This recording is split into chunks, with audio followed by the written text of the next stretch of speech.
Sweetface began as solely the parent company to J.Lo by Jennifer Lopez, but soon grew to be its own briefly successful fashion label, showing at New York Fashion Week and securing backing from Tommy Hilfiger. But unfortunately, this was very short-lived and the brand crumbled extremely quickly after launch. But why? This video is part of a pair. Lopez has had 2 forays into fashion design, this in a brand called J.Lo by Jennifer Lopez that was later partially rebranded to just Sweet. So, the partner video is available now, linked below and at the end of the video. You don't have to watch both, but they are very closely linked brands. Both existed and were at the height of their relevance at the same time, both mostly owned by the same people, but were run totally separately and had completely different teams, hence why they are interesting in tandem but split videos. So please do consider watching that video after this one. Sweetface, as a parent company, was founded in the year 2000 with equal 50-50 shares going to Jennifer Lopez and Andrew Hilfiger, brother of Tommy Hilfiger. The brand at this time was not connected to Tommy Hilfiger, but Andrew had been working at Tommy Hilfiger for a decade prior on a division that worked with celebrities and even pre-Sweetface with Lopez herself on her J.Lo by Jennifer Lopez line, which he backed along with a man named Larry Stemmerman when that was debuted in 1998. This is how Sweetface was founded, specifically as a celebrity brand parent company. Though, as far as I can tell, it literally only ever housed the one brand, the now relaunched J.Lo by Jennifer Lopez. Andrew would go on to create other brands under his brand called Star Branding LLC. For example, he produced Nicki Minaj's 2013 Kmart collection and Adam Levine's 2013 Kmart collection, and even launched his own namesake, Andrew Charles, complete with celebrity endorsement. But as far as I can see, it was truly only J.Lo by Jennifer Lopez that was under the parent company Sweetface. However, while I say only J.Lo by Jennifer Lopez, it actually was doing quite well in the early days, as we covered in that partner video. And they even signed a deal with Coty in 2002 that would go on to be wildly successful, producing Lopez's perfume line. But as a company, for now, Sweetface itself, when it was founded, did not produce fashion. It was exclusively a holding company. It was the parent company. But because it had proved to be successful with the expanding market of celebrity brands now becoming a trend, and considering they had $100 million in annual turnover, though take that number with a pinch of salt because sources do vary wildly on how much they were turning over at this point, with some sources even going into the 200-300 million mark, it was obviously a growth area that investors wanted in on. So it was sold to Tommy Hilfiger in 2003 for an undisclosed sum. Tommy Hilfiger at this time had been through its boom and was in their own process of trying to turn into a successful retailing group. But they weren't having an easy time, having losses of 307 million British pounds. So to them, celebrity brands was seen as an alternative path to add some finances and some desirability back to the group. It was a genuinely good acquisition for Tommy Hilfiger as a parent company, and so naturally they started to put in resources. Very quickly, as part of their expansion plan, Sweetface became its own line of clothing, debuting in the same year, 2003. However, unlike J.Lo by Jennifer Lopez, it was not a success. And there is good reason as to why, but to explain that, first we have to discuss the business structure.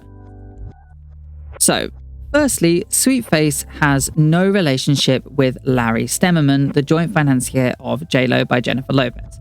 As according to his LinkedIn, he had left Sweetface by this point in 2002 after the Sweetface parent company absorbed J.Lo by Jennifer Lopez around the time of the relaunch.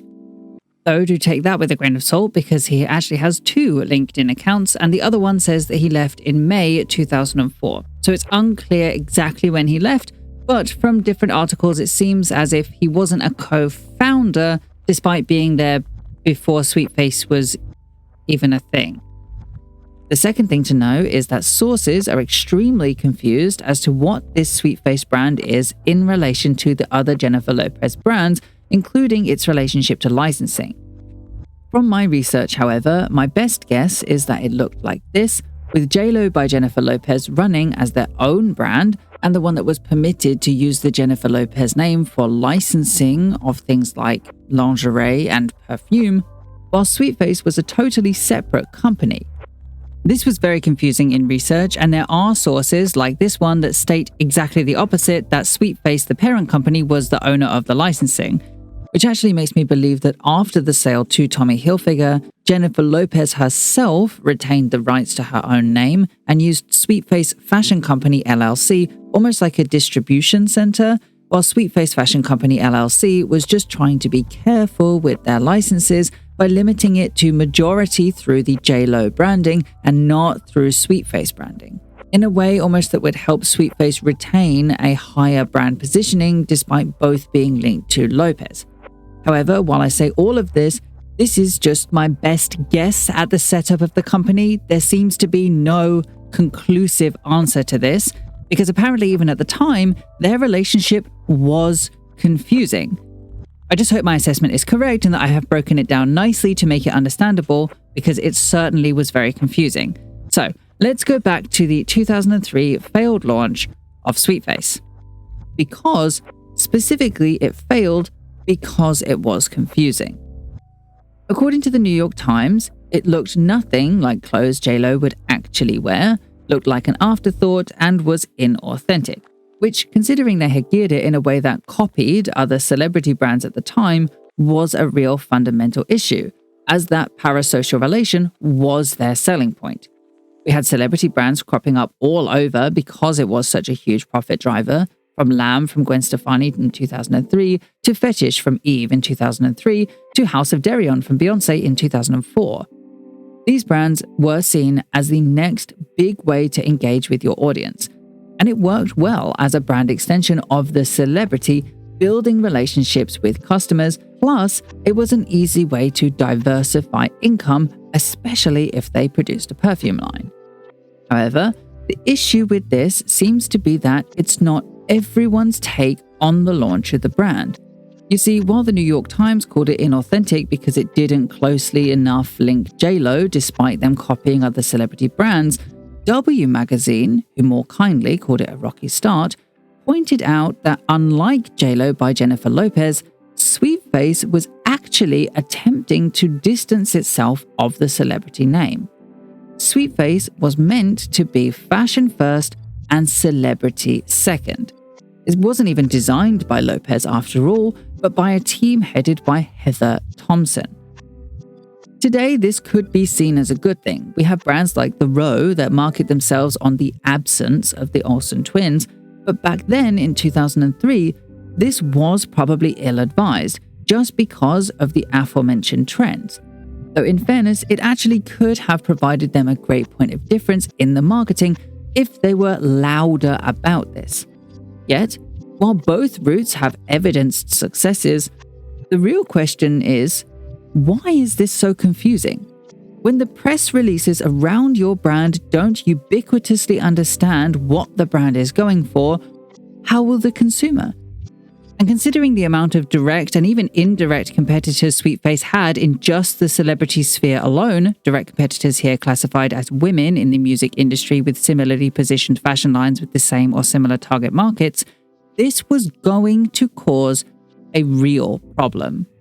Especially after sources like this asked the potentially moot question of if a celebrity could be accepted as a real designer and not just the face of a merch-geared fashion line, linking the actual design of the work to Lopez very directly, despite Sweetface design really having little, if not nothing, to do with Lopez at all by this point, past being inspired by her because, as mentioned, it was designed by Heather Thompson. Later, Lopez herself would even say that she had absolutely no control over the company too, despite the repeated links being drawn by the media. But this brings us to their first, just enormous problem. Since the launch of Sweetface Fashion in 2003, there is extremely little resource material or press attention on the actual fashion side of the company. The attention is far eclipsed by JLo by Jennifer Lopez, which of course is owned by the parent company also called Sweetface, that Lopez is a 50% owner of.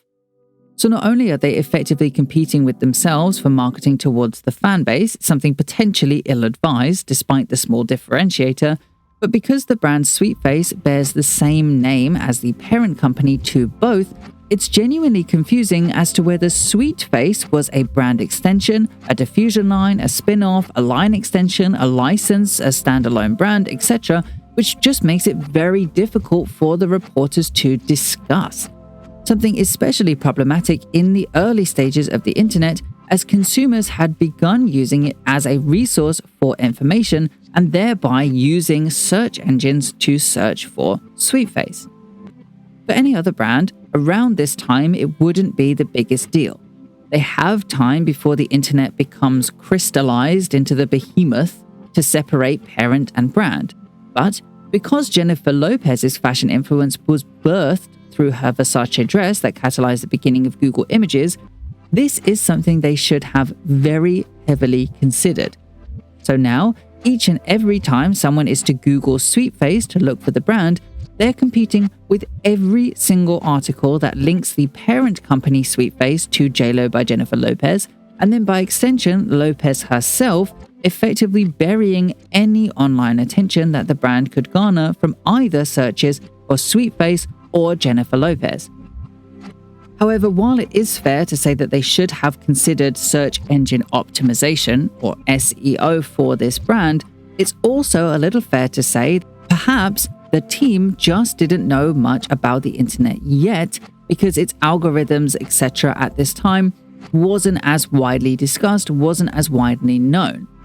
But because her celebrity factor is so heavily tied to the internet, or was so heavily tied to the internet, they should have been more diligent to avoid that comparison to Lopez, especially if that is what they were using as their differentiator, which quite frankly, I'm really not sure if they were.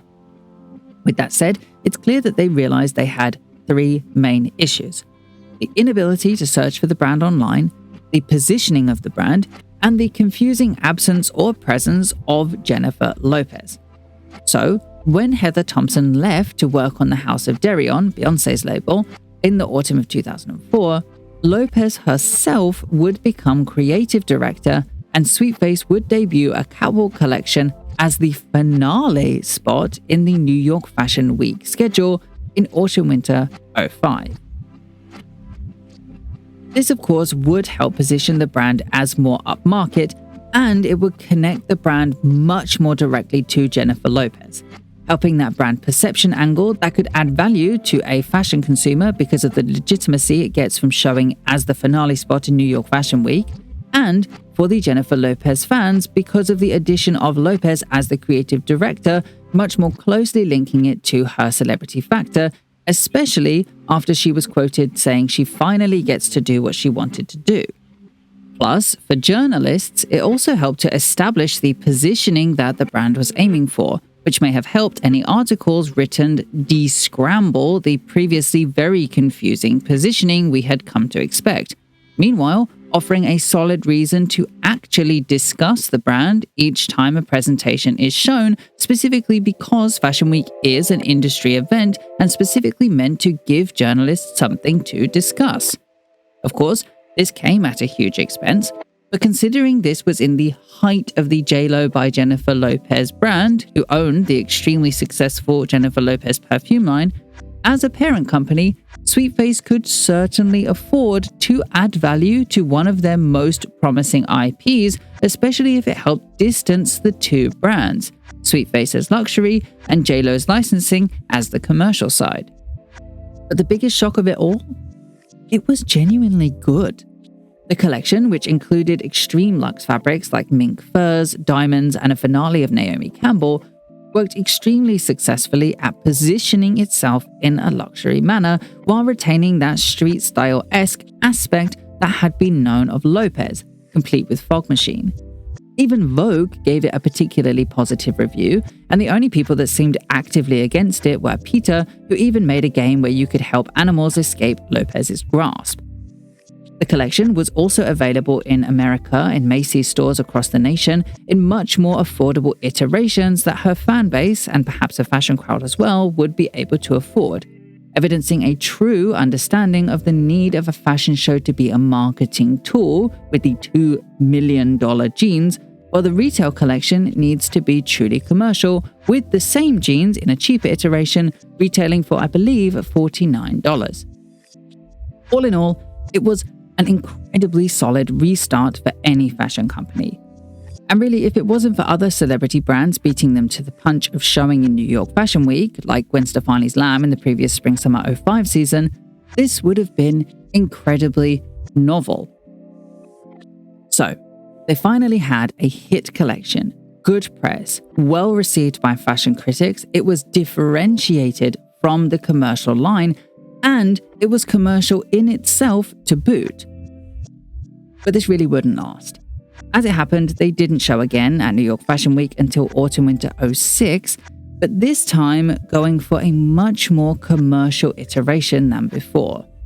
A real shame considering how much press the first New York Fashion Week show garnered, and unfortunately meant that all that work that Autumn/Winter 05 did at re-establishing who Sweetface was just undone, bringing it back to a confusing positioning. Yet, despite it being less luxury and now more trend-based for the season, Vogue still seemed to think that it was still cool, though I personally see too much fan pandering in this collection.